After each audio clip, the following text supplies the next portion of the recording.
저도 굉장히 확 처지는 듯한 느낌이 드는데요. 우리 날씨와 상관없이 그럼에도 불구하고 우리에게 말씀하시는 그 하나님의 말씀을 우리 함께 귀 기울여 보며 나아갔으면 좋겠습니다. 여러분은 어떤 일을 하다가 매너리즘이라는 것에 빠져본 적 있으신가요? 매너리즘? 매너리즘이라는 말을 처음 들어보는 분도 계실 것 같은데, 매너리즘에 빠지다라는 것은 어느 순간 반복되는 일들, 또 반복되는 일상으로 인해서 이 처음에 뜨거웠던 열정이나 이런 초심 같은 마음을 잃어버린 상태를 이야기합니다. 여러분은 어떠세요? 매너리즘에 빠진 적이 있으신가요? 학교 생활하는 것도 그럴 수 있고 직장 생활하는 것도 그럴 수 있을 것 같다는 생각이 드는데요. 흔히 이제 사역자들 사이에서는 이 매너리즘에 빠졌다라는 말이 되게 자주 사용되는 말이에요. 사역도 사실 반복되는 거잖아요. 주일에 예배드리고 절기가 되면 절기 행사를 하고 이런 반복되는 사역적인 패턴을 하다 보니까 사역자들도 요즘 나 매너리즘에 빠진 것 같아 라는 말을 굉장히 많이 하곤 합니다. 이런 매너리즘에 빠지면 우리가 한 가지 놓치게 되는 부분들인데, 그게 뭐냐면 바로 본질을 놓치게 된다는 것입니다. 내가 지금 이 일을 왜 하고 있는지, 내가 예배를 왜 드리고 있는지와 같은 아주 중요한 본질을 놓치게 되는 것이 이 매너리즘에 빠진 사람들의 특징이라는 것이죠.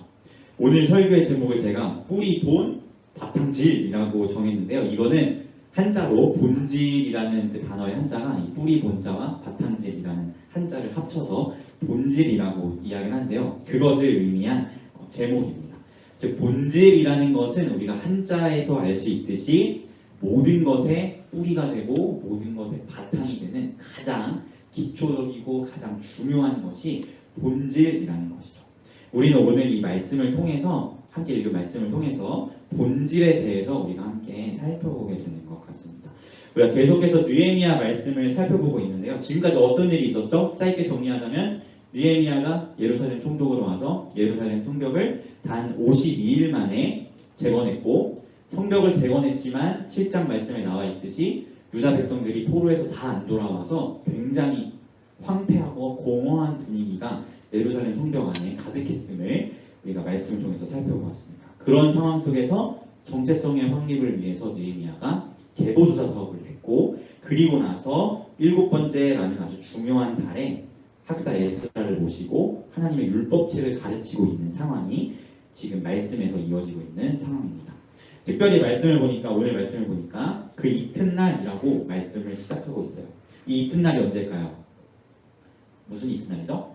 8장 2절에 보면 7번째 달 초하루에 학사 에스라가 백성들을 불러 모았다라고 이야기하고 있죠. 그리고 그 다음 날을 이야기하고 있는 것입니다. 잠깐 다시 한번 우리가 짚고 넘어가면 이 7번째 달은 성경에서 굉장히 중요한, 이스라엘에서 아주 중요한 달이라고 이야기를 했어요. 왜 중요한 달이라고 이야기했죠? 7번째 달은 나팔절, 속죄일, 초막절이라는 이 절기, 아주 중요한 절기들을 지키는 달이 7번째 달이라고 했습니다. 이 중요한 7번째 달 초하루 그 다음 날에 백성들의 족장과 제사장들과 레위 사람들이 하나님의 율법을 알고자 에스라에게 모였다고 13절이 이야기하고 있어요. 그리고 에스라를 통해서 하나님의 율법을 계속해서 듣고 배우는데요. 율법을 보니까 7번째 달에 초막절을 지킬 것을 하나님의 율법이 말씀하고 계심을 백성들이 깨닫게 됩니다. 그래서 이 사람들이 15절에 보니까 예루살렘의 공포에서 백성들에게 나뭇가지들을 막 모아다가 초막을 짓고 초막절을 지키도록 명령합니다. 그리고 백성들은 그 명령에 따라서 초막절을 지켰다라고 말씀에 이야기하고 있죠. 그리고 이 초막절은 여호수아 때부터 지금까지 이스라엘이 이렇게 초막절을 지킨 적이 없다라고 성경이 이야기하면서 이들이 거행한 이 초막절이 하나님 보시기에 아주 기쁨이 되었던 절기였음을 성경은 이야기하고 있습니다. 우리는 여기서 도대체 초막절이 뭐냐, 초막절이 뭐길래 7번째 달을 중요하게 이야기하고 7번째 달에 초막절이라는 절기를 지키라고 하나님이 말씀하셨을까라는 것을 살펴볼 필요가 있는 것 같은데요. 이스라엘의 3대 절기라고 불리우는 절기가 있어요. 비교하기는 좀 어렵지만 우리나라의 추석, 설날도 우리나라의 2대 절기라면 2대 절기잖아요. 그것처럼 이스라엘에도 3대 절기라고 불리우는 절기가 있는데요. 뭐냐면 유월절, 오순절, 그리고 초막절, 이 세 가지가 이스라엘의 3대 절기입니다. 특별히 초막절은 그냥 쉽게 추수감사절이라고 생각하시면 돼요. 성경에서 초막절은 7번째 달에 지킨다고 이야기했죠. 아니 전도사님 7월에 무슨 추수감사절입니까? 라고 이야기할 수 있지만 제가 이야기했지만 현대의 시간 개념과 유대인의 시간 개념은 달라요. 우리는 7번째 달 하면 7월을 생각하지만 이 성경에서 이야기하는 7번째 달은 현대 시간으로 9월 또는 10월 무렵을 이야기하고 있습니다. 즉 농사 지었던 것을 수확할 때가 가까워진 거죠. 초막절은 쉽게 말해서 이것을 수확하고 이 풍요로운 것들을 저장하는 아주 풍요로운 달이 바로 초막절입니다. 쉽게 그냥 추수감사절이라고 생각해 주시면 될 것 같아요.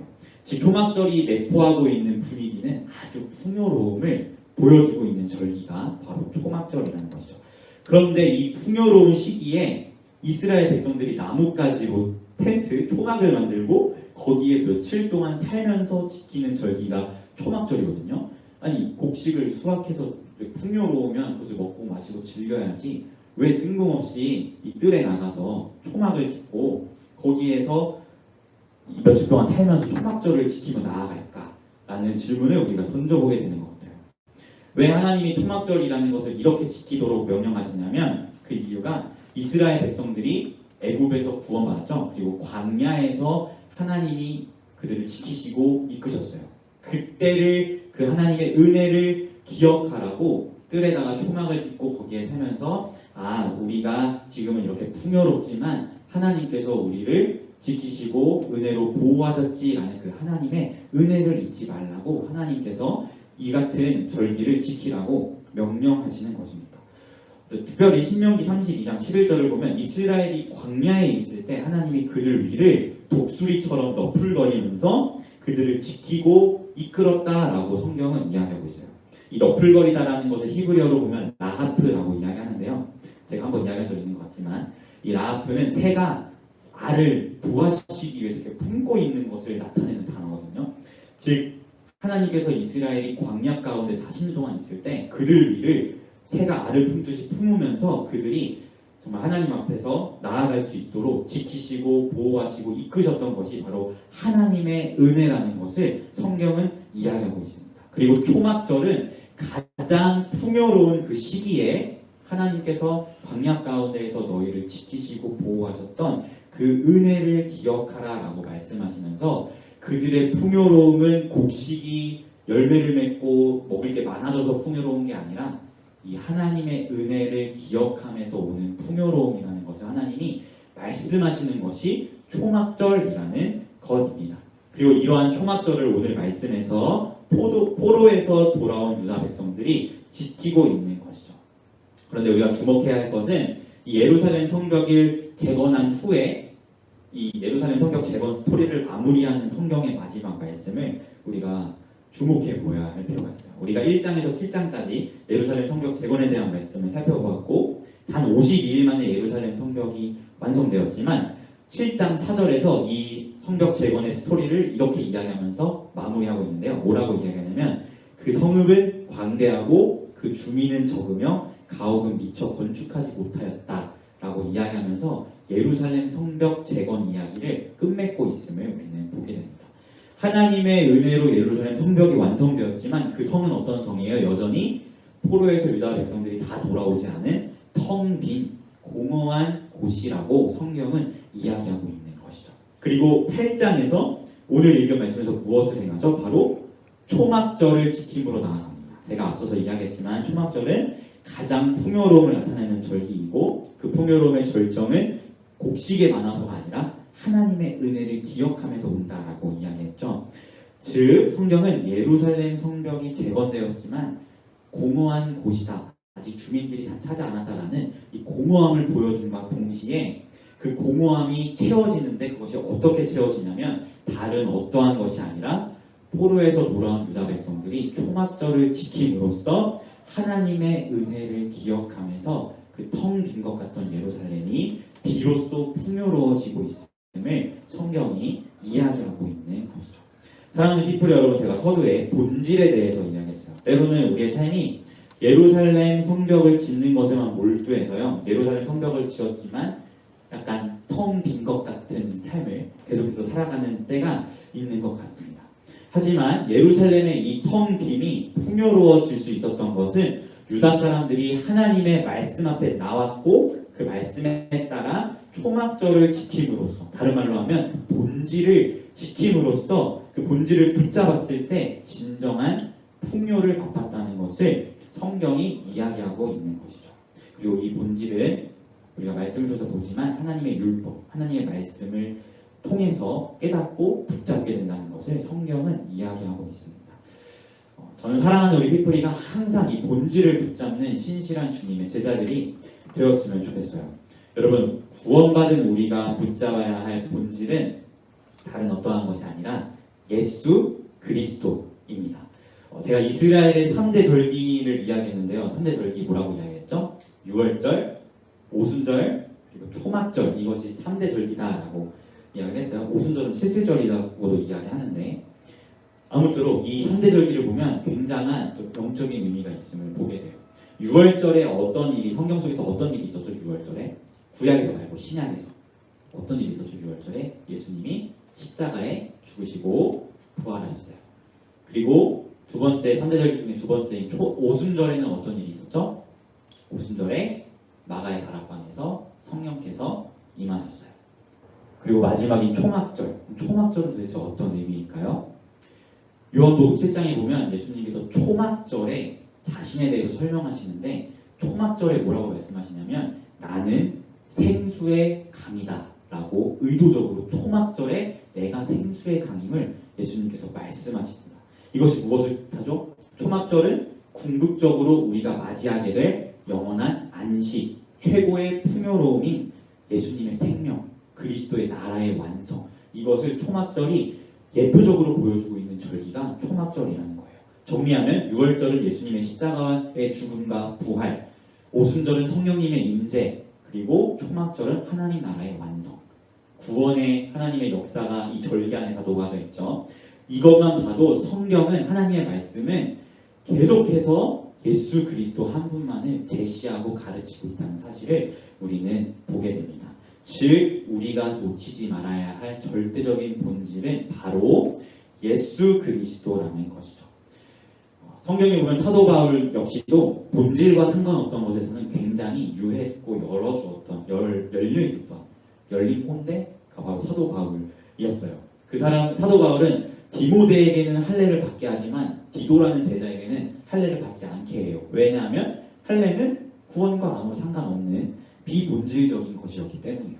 하지만 바울 사도가 절대적으로 꽉 막혀서 타협하지 않았던 한 가지가 있는데 그것이 뭐냐면 바로 예수 그리스도, 이분만이 우리의 구원이 된다는 사실, 이것만큼은 절대로 타협하지 않았던 사람이 바로 사도 바울이었음을 우리가 말씀을 통해서 보게 됩니다.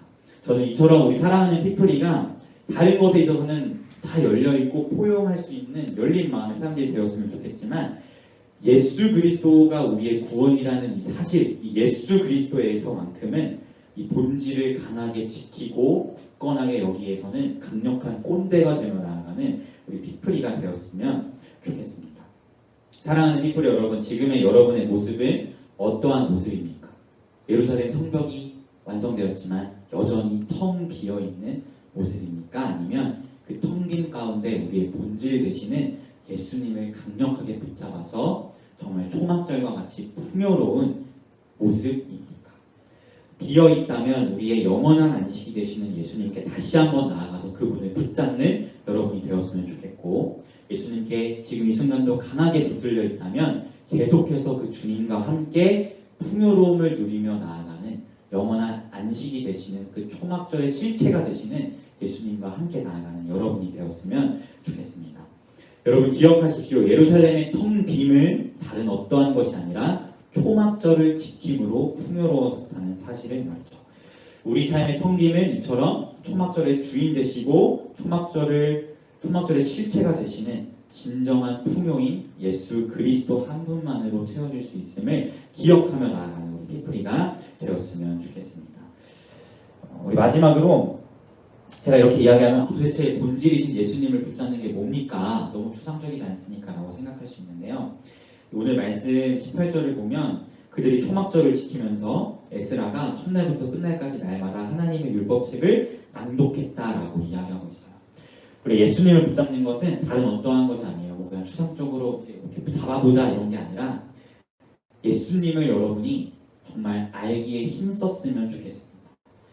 예수님이 누구인가에 대해서 우리가 알기에 힘쓸 때 우리는 예수님이라는 그 본질을 붙잡는다라고 이야기할 수 있어요. 예수님을 알기에 힘쓰며 나아갈 때 여러분이 정말 그 하나님의 크신 은혜, 예수 그리스도라는 그 분이 우리의 중보자가 되었다는 그 사실이 얼마나 놀라운 은혜인지에 대해서 깨닫게 될 때 여러분은 그 본질에 강력하게 붙잡혀 있다고 이야기할 수 있습니다. 그래서 여러분이 영원한 안식, 영원한 풍요로움, 초막절의 실체가 되시는 예수님을 강력하게 붙잡기 위해서 날마다 하나님의 말씀 앞에서 예수님이 누구인지를 정말 힘써 알아가는 우리 피프리가 되기를 예수님의 이름으로 소망합니다. 아멘. 네, 우리 함께 이 시간 찬양하며 나아가셨으면 좋겠는데요. 뭐니 해도 별난 찬양은 새로운 찬양이죠. 우리 함께 여전히 이번에도 새로운 찬양인데요. 우리가 다시 한번 예수님께 돌아가서 다시 한번 우리의 본질이시고 초막절의 실체가 되시는 그 예수님을 붙잡겠다고 우리 함께 결단하고 고백하며 나아가였으면 좋겠습니다.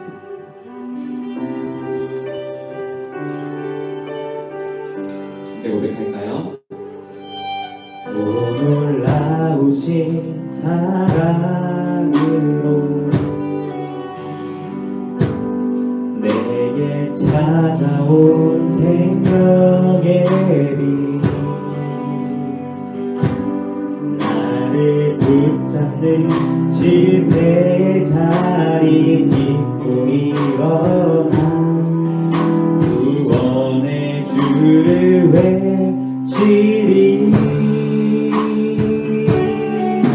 다시 한번 외쳐 부르니 예수여 나를 돌아보소서 어둠 속에서도 빛을 비추시는 예수만이 내 소망 다시 한번 내 삶 드리니 예수여 내 손 잡아 주소서 폭풍 속에서도 주가 붙드시니 예수만이 내 생명 우리 함께 2절로 고백해볼까요? 오 놀라우신 사랑으로 오 놀라우신 사랑으로 내게 찾아온 위로에 내게 찾아온 위로의 빛 나를 부르던 세상의 말들 떨쳐버리고 구원의 주를 외치리 다시 한번 외쳐 부르니 예수여 나를 돌아보소서 어둠 속에서도 빛을 비추시는 예수만이 내 소망 다시 한번 내 삶 드리니 예수여 내 손 잡아주소서 폭풍 속에서도 주가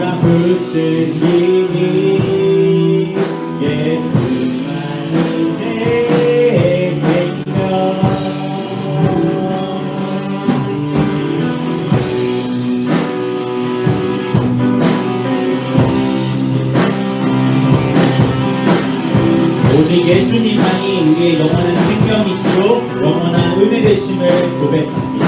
영원한 사랑 예수, 영원한 은혜 예수, 영원한 사랑 예수, 영원한 은혜 예수. 목소리 높여 영원한 사랑 예수, 영원한 은혜 예수, 영원한 사랑 예수, 영원한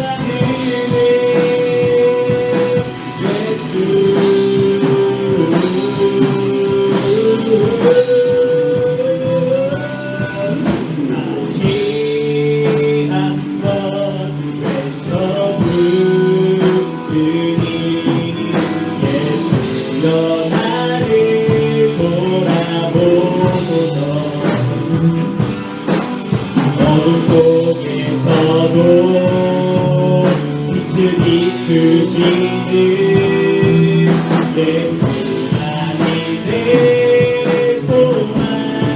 아멘.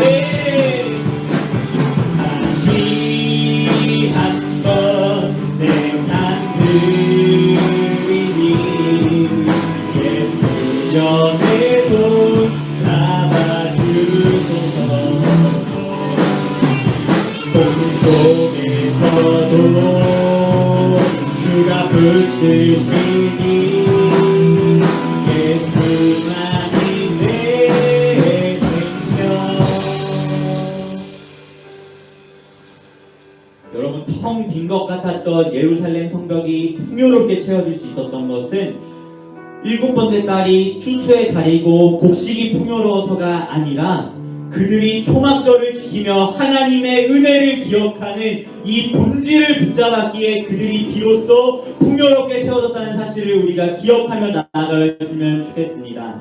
그리고 우리의 본질 되시는 예수 그리스도만을 꽉 붙잡고 항상 삶 가운데 그분이 주시는 초막절의 풍요로움을 누리며 나아가는 우리 피플이가 되었으면 좋겠습니다. 여러분, 본질을 붙잡는 것, 예수를 붙잡는 것은 추상적인 것이 아닙니다. 날마다 하나님의 말씀 앞에서 예수 그리스도가 누구이신지를 깨닫고 그분이 누구인지를 깨달으면서 오늘 그 하나님이 주시는 풍요로운 은혜를 누리며 나아가는 것이 우리가 예수를 붙잡는 것이라는 사실을 우리가 기억하며 나아갔으면 좋겠습니다. 시간 함께 하나님 앞에 기도하며 나아갈 때에 하나님, 내가 우리의 본질 되시는 예수 그리스도를 강력하게 붙잡으며 나아가기를 소망합니다. 내가 하나님의 말씀 가운데에서 예수가 누구인지를 깨닫게 하여 주시고 그 깨달음의 은혜 가운데 초막절의 풍요로움이 우리 삶 가운데 가득할 수 있도록 인도하여 달라고 함께 전심으로 기도하며 나아가도록 하겠습니다. 기도하겠습니다.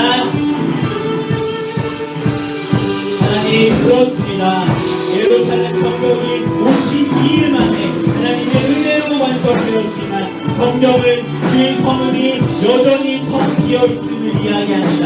그러나 그 텅 비어갔던 예루살렘이 비로소 풍요로워지는데 그 풍요로워짐은 다른 어떠한 것 때문이 아니라 그가 백성들이 초막절을 지키고 하나님의 은혜를 기억하며 그들에게 베풀어주신 하나님의 말씀과 은혜를 붙잡으며 나아갔는데 비로소 그들의 텅 비어받았던 예루살렘 비로소 풍요로워졌음을 우리가 말씀을 통하여 보며 나아가게 됩니다. 하나님이처럼 우리가 본질이 아닌 다른 것에만 되어 있다면 우리의 삶은 여전히 텅빈 것 같은 모습으로 나아갈 수밖에 없음을 기억합니다. 이렇게 우리가 날마다 우리의 본질을 되어주시는 그 예수 그리스도 한 분만을 강력하게 붙잡으며 나아가는 우리가 되기를 소망하오니 아버지, 우리가 날마다 하나님의 말씀 가운데에서 예수 그리스도를 아는 것에 힘쓰므로 나아갈 수 있도록 인도하여 주시옵시고 예수가 누구인지 하나님이 계시하신 성경 말씀을 통하여 날마다 깨닫고 깨달은 가운데 주시는 하나님의 은혜의 풍성함을 누리고 그로 인하여 우리의 모든 삶이 초막절의 풍요로움으로 가득할 수 있도록 주님 인도하여 주시옵소서. 결국 초막절의 예수께서 완성하신 그리스도의 나라를 보여주고 있음을 기억합니다. 우리가 이 하나님의 나라를 바라보며 우리를 구원하신 9월절의 예수를 바라보고 우리에게 구원의 은혜로 찾아오신 오순절의 성령님을 바라보며 이제는 주님의 때에 재림하셔서 하나님의 나라를 완성하신 초막절의 그리스도 예수를 바라보며 나아가기를 소망하오니 아버지 이 하나님만을 이 예수 그리스도만을 붙잡으며 나아갈 수 있는 우리 템플이가 될 수 있도록 인도하시고 날마다 이 본질의 경험을 붙들려 하나님만을 섬기며 나아가는 우리 템플이가 될 수 있도록 주님 인도하여 주시옵소서. 오늘 이 시간 다시 한번 주님께 내 삶을 드리고 오늘 이 시간 다시 한번 주님께 우리의 손을 내밀며 나의 손을 붙잡아 달라고 우리가 함께 고백하였습니다. 아버지 우리가 다시 한번 본질이신 예수 그리스도를 붙잡아 나아가기를 소망하오니 우리의 손을 붙들어 주시옵소서. 우리의 생명이 되어 주시고 우리의 소망이 되어 주시옵소서. 오 다시 한번 외쳐 부르니 예수여 나를 돌아보소서. 어둠 속에서도 비추시는 예수만이 내 소망. 다시 한번 내 삶 드리니 예수여 내 손 잡아주소서. 폭풍 속에서도 주가 붙드시니 예수만이 내 생명.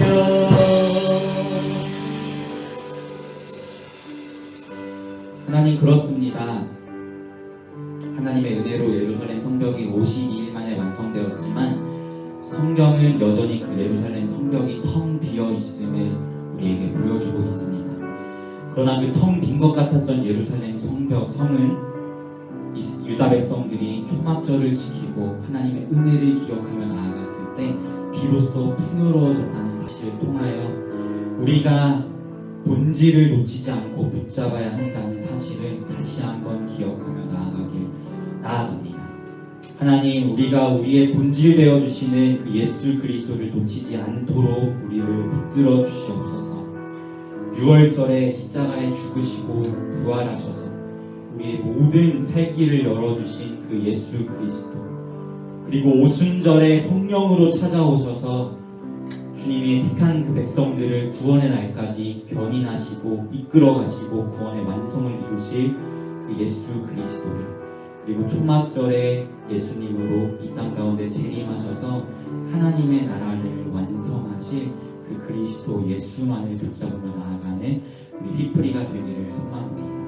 날마다 하나님의 말씀 앞에서 예수가 누구인지를 더 깊게 알아갈 수 있도록 인도하시고 그 가운데 하나님이 주시는, 하나님이 깨닫게 하시는 은혜로 초막절의 풍요로움을 누리며 나아가는 우리 피프리가 될 수 있도록 주님 인도하여 주시옵소서.